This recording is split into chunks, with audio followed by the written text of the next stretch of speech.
उत्तर भारत के एक छोटे से गांव के किनारे एक घना अंधकार में जंगल था, काला नाग वन। ये जंगल दिन में भी ऐसा लगता था मानो रात उतर आई हो। पेड़ों की डालियां एक दूसरे में उलझी रहती और हवा में एक अजीब सी सरसराहट गूंजती रहती। गांव के लोग इस जंगल के नाम से ही कांप उठते थे। कहते हैं कि उस जंगल में इच्छाधारी नाग नागिनों का निवास था। जंगल के बीचों बीच एक पुराना शिव मंदिर था, जिसे लोग नागेश्वर धाम के नाम से जानते थे। यह मंदिर पत्थरों से बना था और उसके चारों ओर सर्पों के बिल फैले हुए थे। सदियों पहले यहाँ एक महान साधु तपस्या किया करते थे। वे हर दिन शिवजी की आराधना करते और कहते थे कि स्वयं महादेव वहां प्रकट होकर उन्हें आशीर्वाद देते थे। गांव के लोग उस साधु को महतपस्वी बालनंद बाबा के नाम से जानते थे। बाबा ने लोगों को चेतावनी दी थी कि जब तक वे जीवित हैं, कोई भी वहां पूजा पाठ करने न जाए, क्योंकि वह स्थान नागों का निवास है और वहां की रक्षा स्वयं काला नाग करता है। बाबा के निधन के बाद किसी ने भी उस जंगल की ओर मुंह नहीं किया। पर एक दिन गांव का एक युवक मोहन जिज्ञासा में उस दिशा में निकल पड़ा। उसे सुनने को मिला था कि मंदिर के पास एक गुप्त सर्पमणि छिपी है, जो रात में नीली रोशनी बिखेरती है। जैसे ही मोहन जंगल के भीतर पहुंचा, हवा में एक सिहरन दौड़ गई। पक्षी चुप हो गए और पेड़ों के बीच से धुंध उठने लगी। आगे जाकर उसे वह शिव मंदिर दिखा। टूटी फूटी सीढ़ियां और द्वार पर सर्पों के निशान उकेरे हुए थे। मोहन ने जैसे ही मंदिर के अंदर कदम रखा, घंटियों की धीमी आवाज सुनाई दी। उसने चारों ओर देखा पर वहां कोई नहीं था। तभी अचानक भूमि हिलने लगी और सामने से एक विशाल काला नाग प्रकट हुआ। उसकी आंखें अंगारों की तरह चमक रही थीं। नाग ने फुफकारते हुए कहा, मनुष्य, ये स्थान पवित्र है। यह महादेव का धाम है, जहाँ केवल श्रद्धा से आने वाले को शरण मिलती है, लालच से आने वाले को विनाश। मोहन भय से कांप उठा। उसने क्षमा मांगते हुए सिर झुका लिया।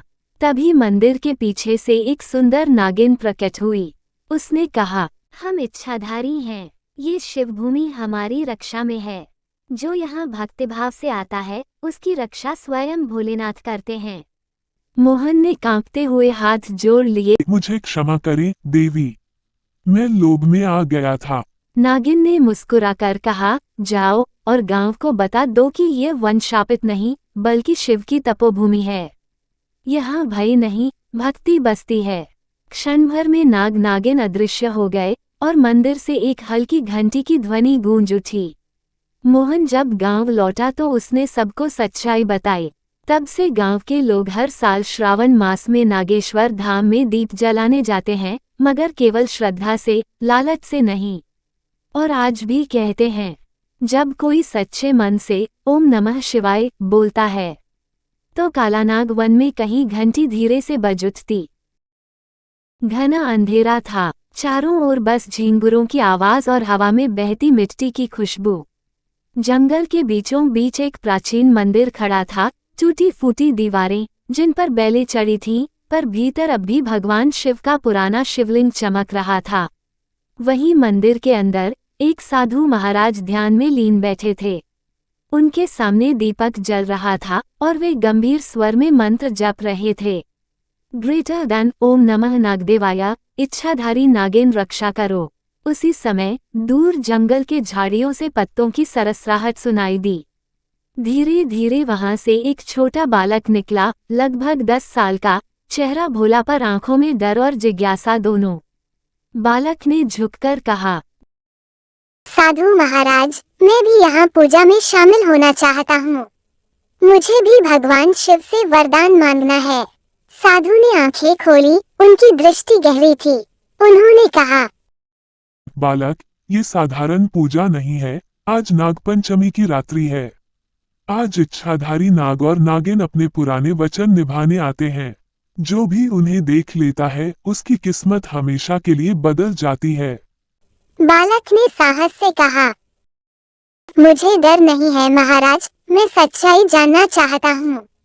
साधु मुस्कुराए, ग्रेटर देन, तो फिर तू तैयार हो जा, आज तेरा भाग्य स्वयं तेरे सामने प्रकट होगा। जैसे ही आधी रात हुई, मंदिर की घंटियां अपने आप बजने लगी। धरती कांपी और शिवलिंग के चारों ओर से नीली रोशनी फैलने लगी।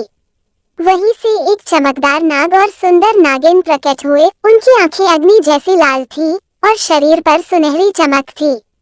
साधु ने हाथ जोड़कर कहा, ग्रेटर देन, हे नागदेव, हे नागिन माता, यह बालक आपके चरणों में आया है, इसे आशीर्वाद दें। नागिन ने मुस्कुराते हुए कहा, ग्रेटर देन, यह बालक हमारा पुराना ऋणी है, पिछले जन्म में इसने हमें बचाया था।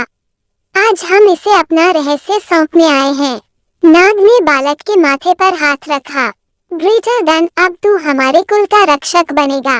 इस जंगल का रहस्य तेरे हवाले है। जैसे ही उन्होंने वरदान दिया, एक तेज प्रकाश हुआ।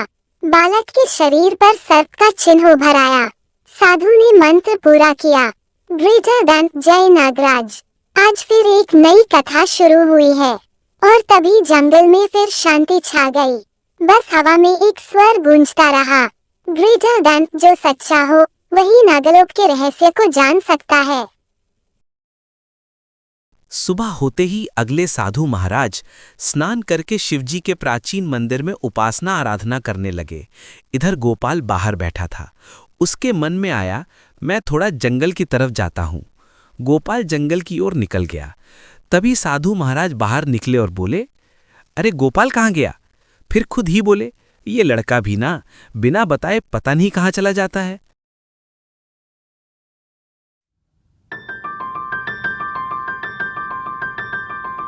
इधर गोपाल जंगल में पहुंचा तो उसने देखा कि दो गधे बातें कर रहे थे। पहला गधा बोला, भाई, मेरा मालिक मुझसे बार बार काम करवाकर मेरा जीना हराम कर रहा है। आज बहाना बनाकर थोड़ा आराम कर लूं, क्या करूं? दूसरा गधा हंसकर बोला, भाई मैं तो मस्त हूँ, यहाँ जंगल में घास खाकर आराम से रहता हूँ, रात भर चैन से सोता हूँ और दिन में खाने की तलाश में अपने घर निकल जाता हूँ। ना कोई मालिक, ना कोई टेंशन। तुम भी एक दिन चुपके से जंगल चले जाओ, फिर देखना कैसे ढूंढते रह जाओगे। लो देखो, मालिक भी आ रहा है। तभी गधे का मालिक वहां पहुंचा और बोला, अरे वाह, चांद तक काम छोड़ आए हो क्या? खाने में तो कोई कसर नहीं छोड़ते और घास खाने के बहाने पूरा दिन यहीं लगा दिया। घर पर कोई काम नहीं है क्या? बाजार लकड़ी लाना है, कपड़े धोने हैं। तभी गधा बोला, भाई रे भगवान, भगवान बचाओ मुझे इस मालिक से। मेरा तो जीना हराम कर रखा है। इतना काम करवाता है कि अब मुझसे कुछ नहीं होता। एक दिन कोई बहाना बनाकर नहीं करना ही पड़ेगा। इतना कहकर गधा गड़बड़ करते हुए मालिक के साथ चल पड़ा।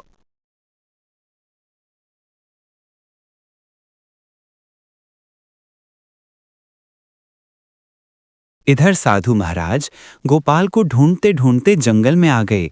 उन्होंने कहा, गोपाल, बिना बताए यूं ही जंगल में निकल आते हो। यहाँ कोई खतरनाक जानवर भी हो सकता है। चलो, आज पूर्णिमा की रात है। सभी नाग नागिन प्राचीन मंदिर में पूजा करने आएंगे। आज पूरी रात पूजा, नृत्य और उत्सव होगा। अच्छे अच्छे पकवान बनेंगे। यह सुनकर गोपाल बोले, महाराज जी, तब तो बड़ा मजा आएगा। आज तो पूरी रात रौनक होगी। महाराज मुस्कुराए और बोले, हाँ चलो अब, और आगे से बिना बताए जंगल में कभी मत आना।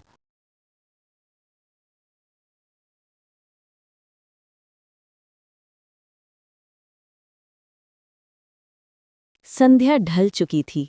प्राचीन मंदिर में दीपक जल चुके थे। चारों ओर दिव्य प्रकाश फैला हुआ था। सभी नाग नागिन एकत्र हो रहे थे। मंदिर के प्रांगण में सुगंधित और स्वादिष्ट पकवान बने हुए थे। पूजा की तैयारियां पूरी हो चुकी थीं। सबने मिलकर भक्ति भाव से भगवान की पूजा अर्चना की। पूजा के बाद सभी ने साथ बैठकर प्रसाद और स्वादिष्ट भोजन किया। इसके पश्चात नृत्य और गायन का कार्यक्रम प्रारंभ हुआ।